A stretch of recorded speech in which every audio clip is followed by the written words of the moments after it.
ये कहते हैं कि हम घर में एक ही तौलिया इस्तेमाल करते हैं, कोई वुज़ू के बाद भी वो इस्तेमाल हो रही होती है, कोई गुस्ल करके आता है तो वही इस्तेमाल करते हैं, तो क्या सही है या नहीं? देखें, शरई एतबार से तो इसमें कोई हर्ज नहीं है, क्योंकि अगर आप वुज़ू करते हैं तो बहरहाल उसमें वुज़ू का पानी तो लगता है, लेकिन जब उसको लटका देते हैं तो वो सूख भी जाती है। और फ़र्ज़ कर ले ना सूखे करके आया और आपने उसी को यूज़ किया तो मुस्तामल पानी आपको लगेगा, और ये नापाक नहीं होता, होता पाक ही है, अगरचे इसमें ये मकरूह तंज़ीही होता है कि ये मुस्तामल पानी आपके चेहरे या कपड़ों पर गिरे या लगे।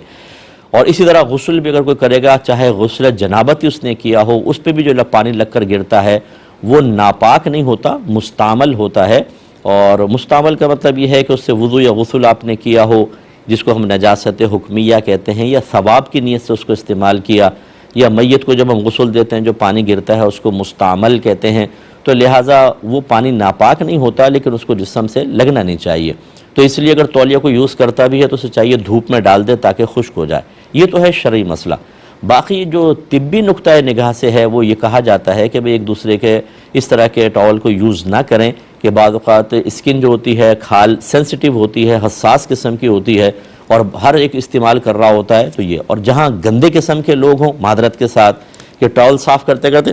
नाक भी उससे पहुँच दी, अब दूसरा बेचारा मुंह साफ़ करेगा तो फिर आप सोच सकते हैं कि ये कुदरती मेकअप जो उसके मुंह पे लगेगा वो क्या होगा। तो ये अगर इस किस्म के गलीज़ किस्म के कोई लोग हों